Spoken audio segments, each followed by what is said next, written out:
Assalamualaikum. Let's proceed. The second part of topic 2, the definition of demand. Okay, guys. So, what is demand? Demand is defined as the ability, kemampuan, and willingness, kemahuan to buy a specific quantities of goods, untuk membeli, to buy. Okay, to buy a specific quantities of goods at a particular price, pada sesuatu tingkat harga. So, normally, if we want to buy something, we will look at the price. Okay, that is the main factors that we consider to buy something. Although there are several more factors that can influence us in buying that product. For example, the quality, the design, orang kata either it is a wants or needs. So we have more reason to whether we want to buy or not the product. But other factors tu selain harga, kita akan assume sebagai ceteris paribus. Maksudnya faktor-faktor lain yang boleh mempengaruhi pembelian barang selain harga, we will consider is non-existent or constant, tidak berubah. Sebab we would like to see the theory of demand, we just want to relate how does price influence the demand of a person. Macam mana faktor harga ni mempengaruhi pembelian seseorang. Of course, faktor lain ada akan mempengaruhi, tapi kita assume itu sebagai non-existence. Sebab kita cuma nak study sekarang faktor harga. Okay, so as a buyer, okay, which one do you like? Cheaper price or expensive price? Everybody, even though that person is very rich, they would prefer cheaper price, because when you manage to buy something cheaper, you can save your money and can spend the money for something else. It will increase your satisfaction. Betul tak? Okay, that's why the law of demand said the higher the price of the good, the lower will be the quantity demanded. Price will be represented by P. If the price increases, automatically quantity demanded, QD is quantity demanded, will decrease. People will stop buying, reduce the amount they would like to buy when the price of the product increases. While the lower the price, the higher is the quantity demanded. If the price is lower, the quantity demanded will be higher.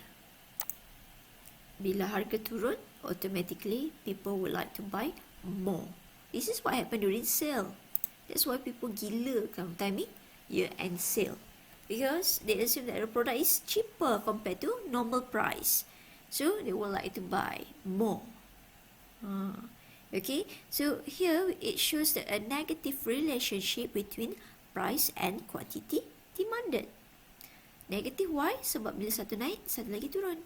Ini kalau ni turun, ni naik. This is a negative relationship. Alright? So, factors lain yang boleh mempengaruhi demand selain harga, kita assume non-existent. Sebab sekarang ni, we would like to see the relationship between price and quantity demand sahaja. Alright guys, so before you can, we will have a demand schedule relating the price and the quantity demanded. For example, when the price is the cheapest, which is RM1,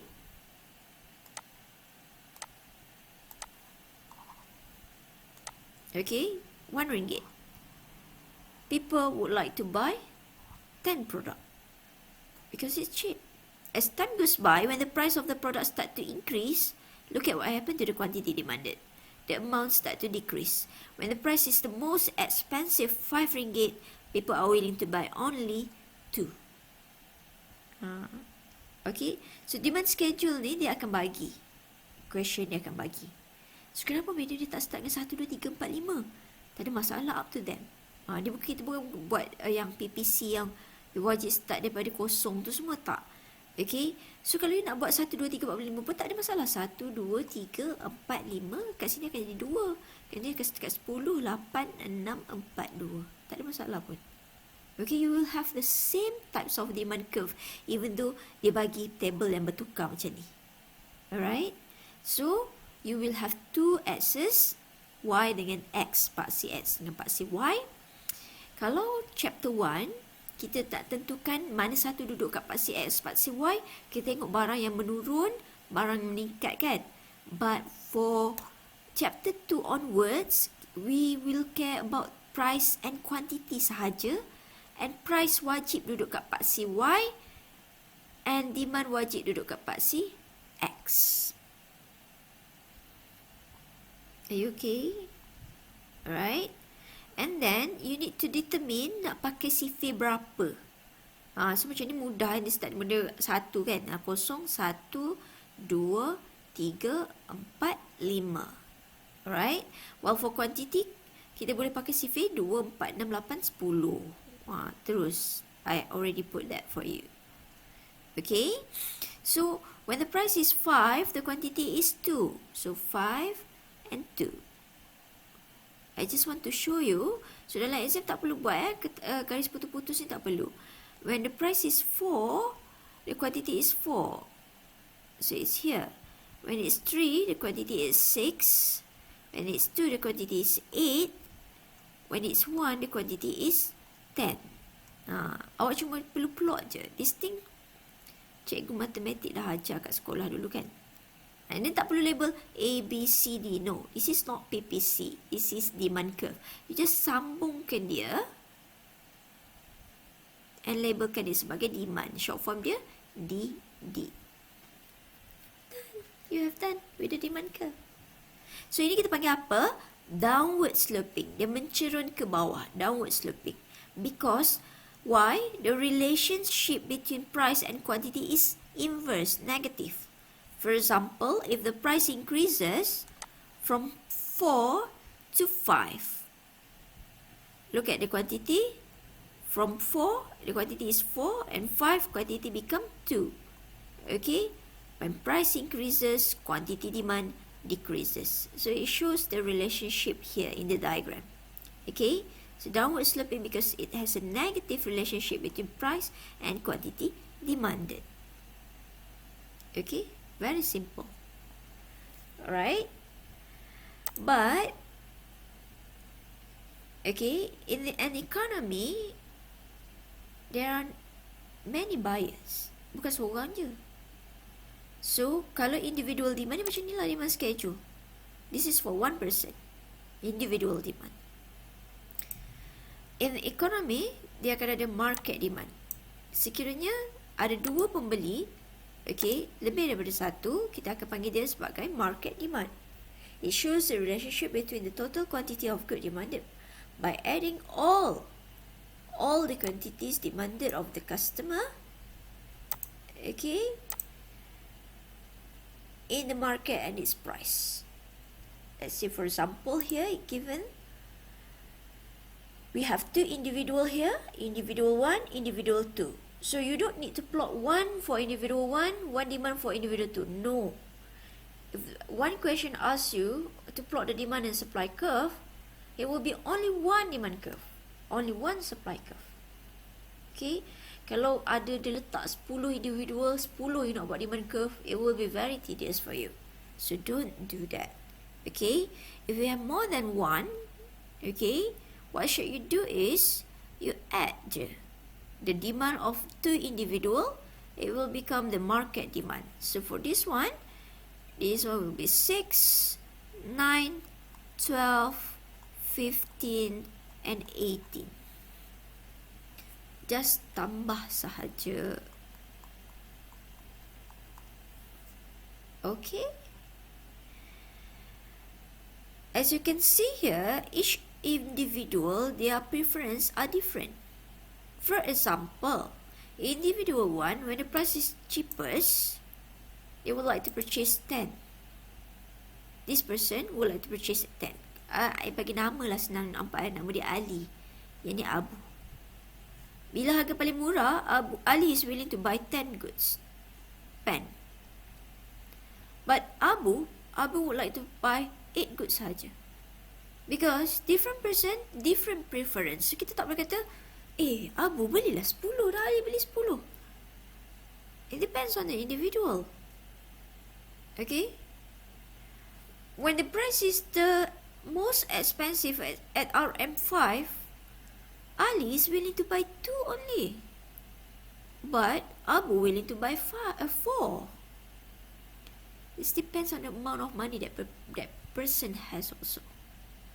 So tak semestinya every individual ni mesti demand yang sama. Kalau RM5, Ali mesti RM2, Abu pun RM2, 2 barang, Abu pun 2 barang. Kalau ada Semi pun 2 barang, Mutu pun 2 barang. No, cannot. Dia wajib. Dia bukan wajib. Dia akan ada orang kata differences between the people, the individual. Okay? So you don't need to draw one demand curve for Ali, one demand curve for Abu. Kalau you have 2 or 3 or 4 or 5, you just add their demand at every price level. So what should you do is, if you want to plot, you just use this price with this quantity. Still, you will have one paksi untuk price. Price wajib duduk kat sini, paksi X. And untuk mana satu X dengan Y? X, this is Y, this is X, okay? Quantity. Alright. So here price still sama, 1, 2, 3, 4, 5. Because I'm sketching, tak nampak lah. Nanti you akan pakai kertas graph. Okay, I'll show you in the graph paper. So I have graph paper here. Alright. So what should you do here? Gariskan. Okay, so tadi 1, 2, 3, 4, 5. So ni my graph paper ni yang size 2mm tau. Sebab tu besar dia punya ni. Tak nampak. 2mm. Okay. Jadinya satu skala 10 kotak. Tapi kalau you pakai graph paper yang size 1mm, kotak dia smaller, 20 kotak kecil satu skala. This one is 10. Okay. And then label this as price. Make sure every time you draw, you label paksi apa tu. Kalau tak ada maksud. Diagram itself without labeling, dia tak akan menceritakan diri dia sendiri. Okay. And then untuk bahagian kuantiti, tengok dia start dengan berapa? Dia start dengan 6 kan? Nak pakai sifir berapa ni?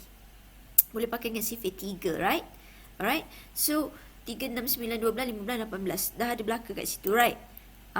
Tapi nya, because 3 tak ada, you boleh langkah terus start dengan 6. Buat simbol macam Z tu.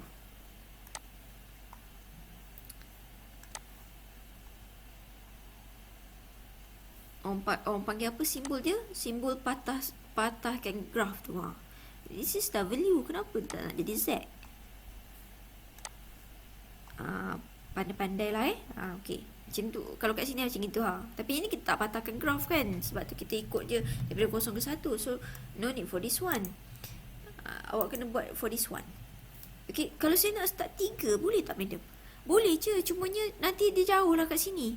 Kita nak sedekat mungkin supaya dia nampak cantik. Okay. 6, 9. So semuanya 3 kan. Cuma yang depan ni je you start dengan 6 kan.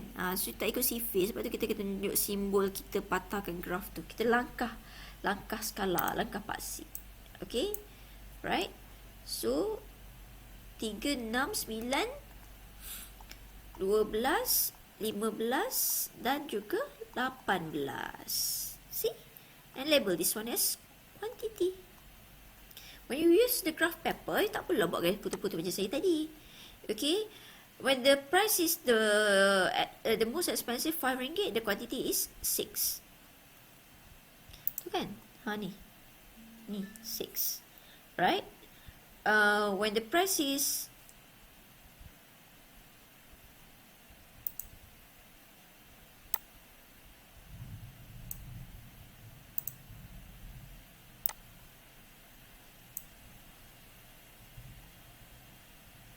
when the price is RM4, get here, RM4, it's 9.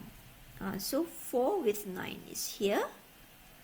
When the price is 3 ringgit, it's 12. 3 and 12 is here.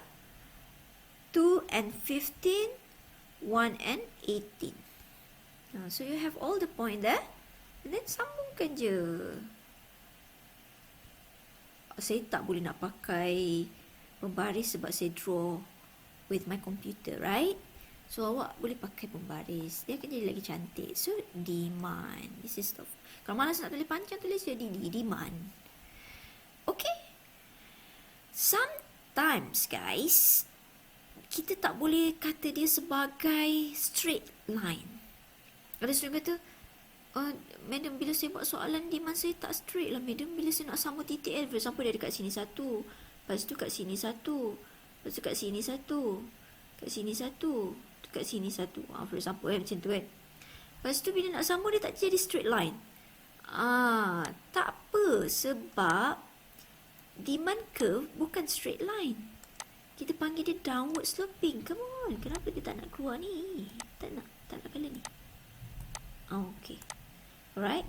So, asalkan you sambung, guna freehand lah kalau titik lari-lari macam tu. Dia tak semestinya straight line.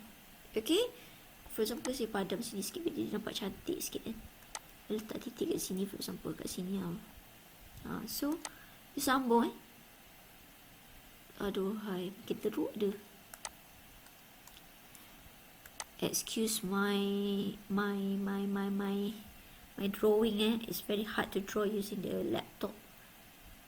Okay, sambung je. Dia tak straight line pun tak apa. Asalkan dia downward sloping, is still considered as demand. Nanti you akan buat soalan, sorry this one I tukar sebab apa dia tak kena. So tak nak kat situ. Nanti you kata, kenapa point tak kena madam? Astaghfirullahaladzim. Okay. So for example kat sini So asalkan semua titik tu kena, then it is demand. Tak semestinya straight line. Dia asalkan dia downward sloping, mencerun ke bawah. Okay. So your task is to try to draw the demand curve by the graph paper and draw the demand curve for the question I have here. So ada banyak question here. Nampak tak? We have price here. And we have quantity demand. So what should you do is, you need to draw this one. So, the price does not start from 10 sen. Perlu ke madam saya start dengan kertas graf daripada 10 sen ni? Nak sampai ke RM1.35 ni? Berapa banyak kertas graf yang nak kena sambung? Sebab itulah saya ajar cara patahkan graf. Okay. So what should you do for this type of question? You don't really need to start from 0, 1, 10 sen, 20 sen, no. Okay? For this type of question, what should you do is, you start from RM1.35. Then, nampak tak dia naik 5 sen kan? Start lah dia naik 5 sen. Okay? For example,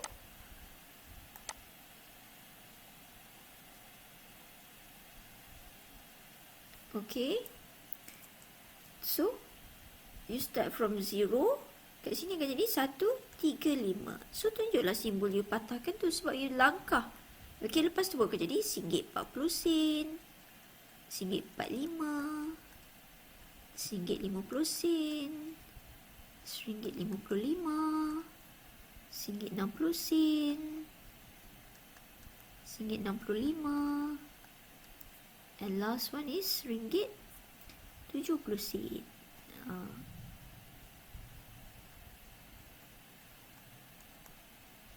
Okay. And then, barulah you buat untuk quantity pula. For quantity, what should you do is, you kena decide nak pakai CV berapa ni. Dia tak boleh main letak je. Nampak tak dia step 45, 50, 55, 60, 65. Boleh je you nak ikut ni. Tapi sebab awal tu dia tak start dengan 5, 10, 15. So you pun buatlah patahkan graf terus kat sini. Jadinya sini simbol langkah juga dia akan start with 45. Lepas tu 50. Lepas tu 55. And so on. Kenapalah payah sangat nak garis ni kan? Tak apalah. Hopefully nampak apa yang saya cuba nak sampaikan. Okay. 55, 60, 65. Then you plot. Plot lah kat mana? For example, RM1.35 is with 100. Saya tak habis sampai 100%. RM1.70 lah. RM1.70 dengan 45. So dapat sini 1 point. Sini 1. Okay. So please try. I takkan tunjuk semua. Nanti video saya akan jadi 5 jam. Okay. Alright. So next, we will go with the after we draw the market demand schedule, saya tunjuk yang saya dah ada. Where is it?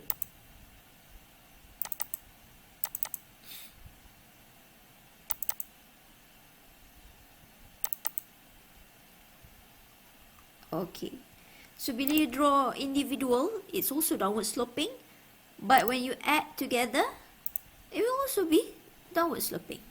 Tak kisahlah you ada 10 orang ke, pembeli 100 ke, 1 juta ke, 1000 juta ke. The demand curve will be downward sloping because the relationship between price and quantity is inverse. Okay? Right. So, slide 12 ni determinants of demand. Saya tak suka ajar macam tu, saya suka ajar draw dulu. Okay, so kita skip, kita pergi kepada supply pula. Alright. So now, tadi we are talking about the buyer. The buyer would like something yang best value. So they are trying to buy something yang cheap. That is the buyer.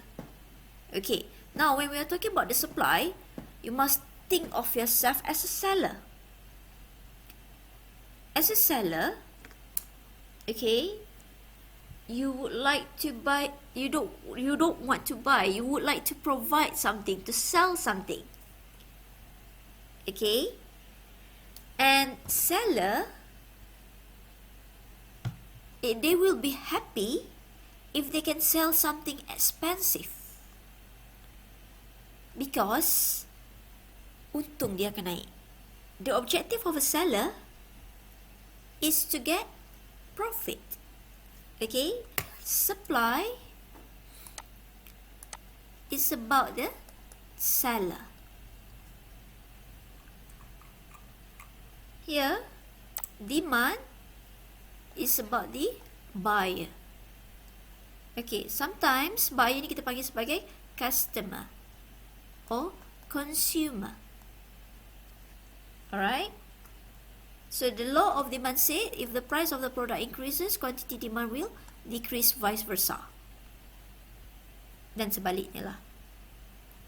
While for supply, for the seller, the definition is the same. Ability and willingness to sell. Okay? Instead of to buy. Tadi kan demand, ability and willingness to buy, itu sell. To become a seller, you need to have two things juga. You must be able and willing to sell. If I want to be a seller, I want to sell Ferrari.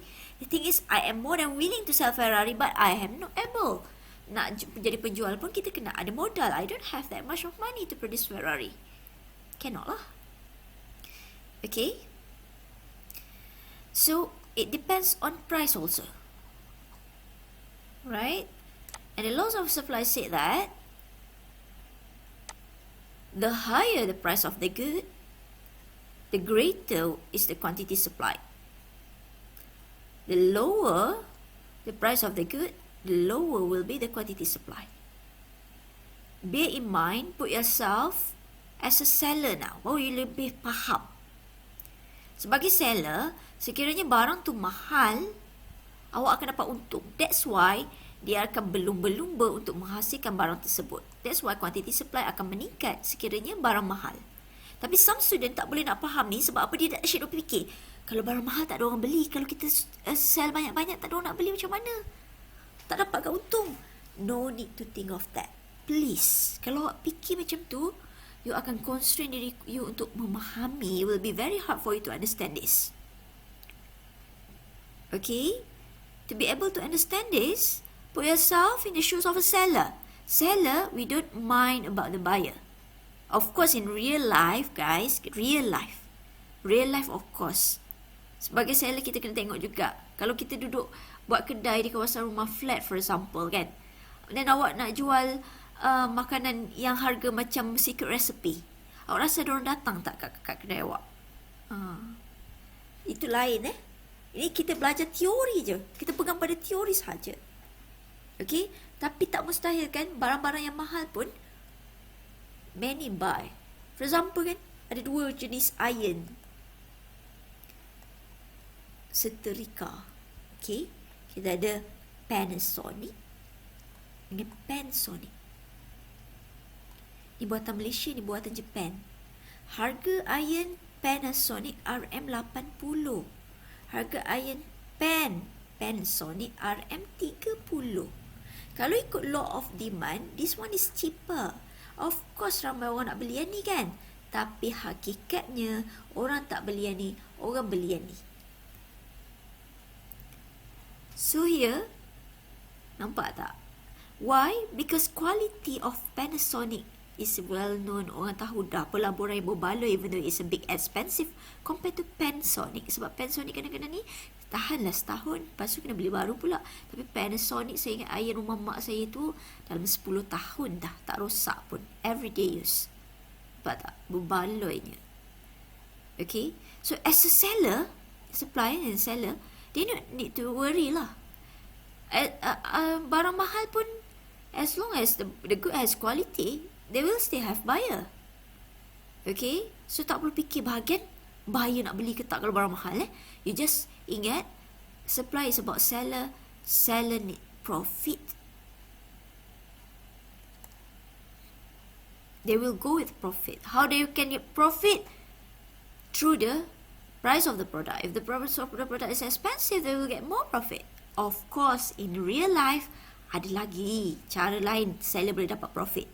Sekarang kita stick pada teori sahaja. Jangan fikir banyak. Okay? And it says that if the price of the product decreases, the quantity supply will also decrease, because as a seller now, we cannot get profit from it. Okay? So we won't sell the product. So it has a positive relationship. Sebab naik satu, naik. Turun pun turun. Boleh teka tak macam mana gambar diagram dia? Dah nampak kat sini kan? It's the opposite of the demand. If you plot the same plot, here will be the price, here is the quantity. And bear in mind, this one will be the quantity supply line. Okay? Untuk demand tadi, quantity kat situ adalah quantity demand. Here is quantity demand. Tapi you don't need to write down as quantity demand. Quantity supply is enough. You write down quantity and you can identify on your own lah. Okay? So, at the price of 5, the seller are willing to sell 10 product. Because when the price is expensive, they get more profit. Nampak tak? Bila price is the cheapest, which is RM1, the seller willing to sell RM2 because they won't get much profit. Nampak tak? Okay, so after if we have plot, we got this point. Bila kita sambungkan, kita dapat upward sloping. And same goes with the demand curve. Dia tak semestinya straight line kan. Kadang-kadang tu dia akan jadi macam curve macam ni. Asalkan you sambungkan titik tu. Okay, same go with demand. Seller bukan seorang. Yang ini adalah individual supply curve. If we have only one seller. In real life, in the market, we have plenty of seller. We don't need to provide each single seller one supply curve. It will be forever. Bila nak siap. So, if we have more than one seller, we will do the market supply curve. But should you do same treatment as the demand? If we have two sellers, seller A and seller B, we just need to add the amount there. Okay, 10 tambah 8, 18. Same goes with the seller A and B. See, even though the price is the most expensive here, RM5, seller A are willing to sell 10, but seller B only willing to sell 8. dia tak semestinya sama Kemungkinan besar this seller B modal dia lagi kecil. So walaupun harga mahal, dia tak boleh nak menjual sebanyak seller A. Dia boleh menjual sampai 8 je. So each individual seller, they have their own preference. Dia tak boleh kata semua kena sama. Same goes with the demand tadi. Okay guys. So here when we plot again, see I tak start by 3 juga sebab tak ada dekat 3 kan, dia start dengan 6. Okay. Tapi saya tak tunjuk lah, saya patahkan ni, saya langkah ni sebab ni sketch saja, right? Still you got a upward sloping supply curve. Okay. In real life, guys, you will do both the demand downward sloping, and supply in one diagram. Supply upward sloping. Ni upward sloping. Okay, sorry saya lupa nak beritahu tadi. Kalau you tak nak tulis panjang, you boleh tulis SS representing supply, demand, DD. Okay, ni upward, yang ni downward sloping. Awak tak perlu tulis ni, saya nak tunjuk kat awak je. Okay, and make sure you label price and quantity. If you have both, supply representing the seller, demand representing the buyer, this is what we call as market. Market is a place where the seller and the buyer, representing the demand curve, seller represented by the supply curve, interact with each other to determine the equilibrium. Equilibrium ni apa? Kata sepakat antara buyer and seller. At equilibrium here, the quantity demanded is equals to the quantity supply. Maksudnya jumlah orang nak beli sama dengan jumlah orang nak jual. This is the aim to get equilibrium. Because we have the problems of scarcity of resources. So we cannot afford of wastage. Kita tak boleh bazir. So if we are able to achieve quantity is supply is equals to quantity demand, there will be no wastage. Tak adalah pembaziran. Sebab orang nak beli, banyak itulah kita nak jual. So this is the most important point you need to find when you have both the seller and demand in one diagram. We call it as a market. Market is the place where seller and buyer interact with each other to determine the equilibrium, the most efficient point for both sides, which is the buyer and seller. And here you will get price equilibrium, PE price equilibrium. This is price, right? And this is quantity. So here you will get quantity equilibrium. This is the price is being agreed by both. Seller willing to sell at this price, buyer willing to buy at this price. Ini adalah harga terbaik for both the buyer and seller. And this is the quantity yang supposedly dihasilkan yang tidak akan melibatkan wastage of resources. So the aim of equilibrium is to find the price equilibrium and quantity equilibrium. Okay, so go back with the question there. We will have a particular chapter that discuss about equilibrium. No worries about that. Just that because the question here we have both the demand and supply curve in one diagram, one table here. So using a graph paper, please buy the graph paper and try to do this. Plot the demand and supply curve of sugar and determines its equilibrium price and quantity. Nampak tak? When they ask you to plot the demand and supply curve on one diagram, automatically they will ask the question of equilibrium, price and quantity. That's why saya sentuh sikit supaya you tak blur. What does it mean by equilibrium, madam? Okay. So for this case, tadi kita dah buat satu kan untuk our this is the paksi for our price, right? And for the quantity, okay, you cannot just put quantity for demand because both the demand and supply curve will be on the same diagram here. So what should you do is you need to find for both quantity here which one is the lowest and which one is the highest, and make sure your skala awak tu boleh fulfill all those here. For example, the lowest here is 20.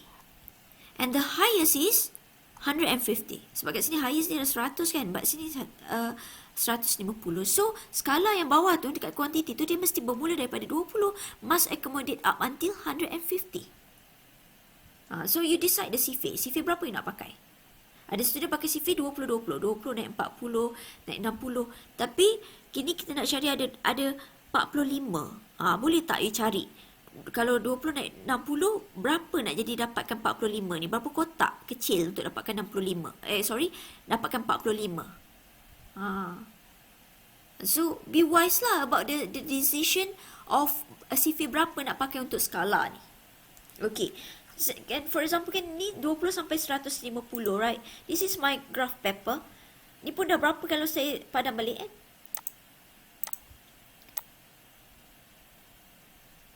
Okay. Kalau saya start kat sini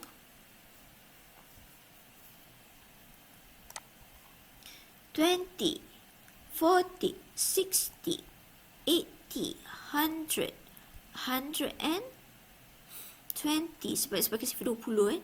140, 160. Muat lah. Tapi, I will have trouble. Why? Sebab, sekarang kalau tengah ni adalah 50 kan? Nampak ke tak? Sekejap. Saya try buat yang sebesar mungkin supaya you boleh nampak. So, antara tengah-tengah ni adalah 50. So, how will I get 45? Kalau kotak besar macam ni, tengah-tengah ni, antara tengah-tengah ni, belah kotak tengah ni. So, tak cantik. Sebab tu saya showkan, you beli graph paper 1mm. Yang kotak kecil tu, you akan jumpa titik dia. Tapi kalau you rasa this skala is not good because you cannot find 45, you boleh guna CFA, naikkan 10-10. Tapi kalau naikkan 10-10, madam tak muat pula. For example kan, naik 10. Sekejap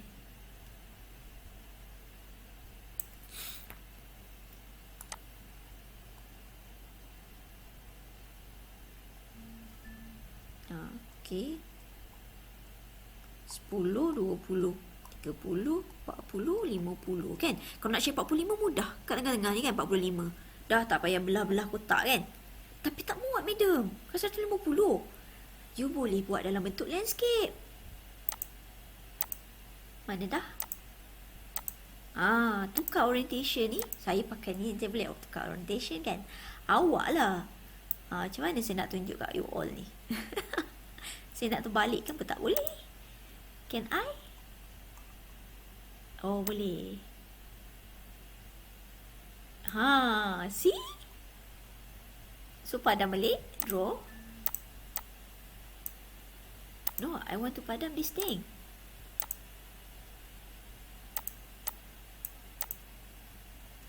Space lah. Okay.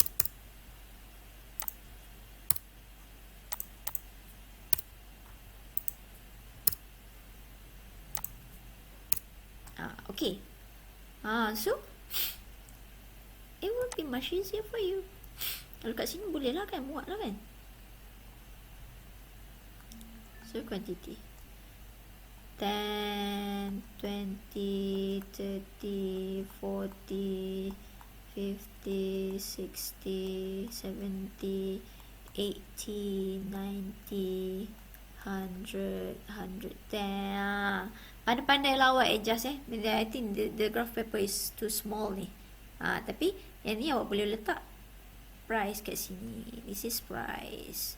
This is quantity. Okay. So do try guys. Come on. Jangan tunggu kedian baru nak buat. You akan ketinggalan. So I need you to try question 1. Just draw. And then after you have draw, nak tahu betul ke tak drawing you, guys, you boleh check from the table actually. Because when you draw, you will have both the demand and supply curve on the same diagram. This is supply, this is demand. Make sure you label all the time, okay? Tak nak pula kat situ. Okay. For example, you are drawing here. Okay. supply curve, demand curve, quantity. Make sure label everything ya. Don't jangan amalkan attitude yang tidak suka melabel. Okay, this is equilibrium. You can label it as E. Alright, so price equilibrium and also quantity equilibrium. Saya dah boleh cari dah. Sebelum saya buat diagram, saya dah boleh tahu dah price equilibrium and quantity equilibrium. Sebab saya faham maksud equilibrium. Equilibrium means quantity demanded is equals to quantity supply.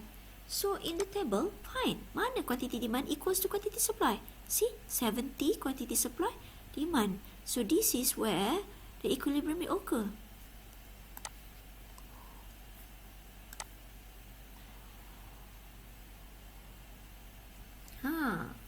So you know the price equilibrium will become RM100,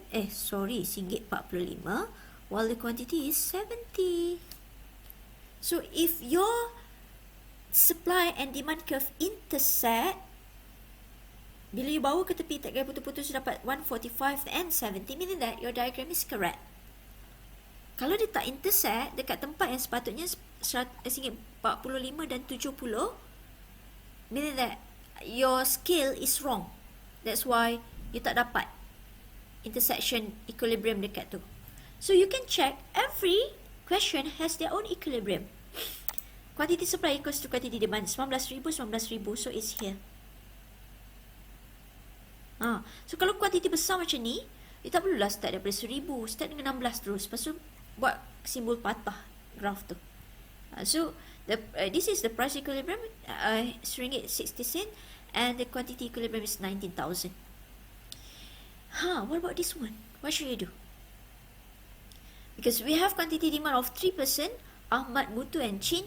You don't need to draw one demand curve for each person kan? Sebab in the diagram we should have one supply curve and one demand curve. Allahu Akbar. Only one supply curve and one demand curve only. So takkan nak buat 3 demand curve untuk Ahmad, Mutu, Chin? Macam nak cari equilibrium? Cannot. What should you do? Add. Tambah 3 ni. You akan dapat market demand. Tambah lagi satu kotak kat tepi ni untuk market demand. Berapa kat sini? And then you plot apa? You plot nilai ni dengan harga. Okay, quantity supply tak ada masalah. Okay, you kena tambah dulu, dapatkan nilai kat sini dulu, baru you boleh cari equilibrium. Cari nilai kat sini yang sama dengan dekat sini. Okay, kalau dia ada supply banyak pun macam tu juga treatment dia. Sama je. You don't need to draw every single seller one supply curve. Ada ke yang soalan supply curve banyak? Biasa demand lah yang ada banyak. See, demand for customer A and customer B. Okay, so altogether we have how many questions dah? Ni supply. Nampak tak? Supply. Form A, form B, form C. So you don't need to draw 1, 1, 1. You just draw one representing all. So tambah market supply. So we have 18 questions there. Buy your graph paper and do practice drawing the diagram of demand and supply curve. Okay, so next part I will explain about the determinants of demand and determinants of supply. So I'll see you in next teaching video. Please try the question. Thank you.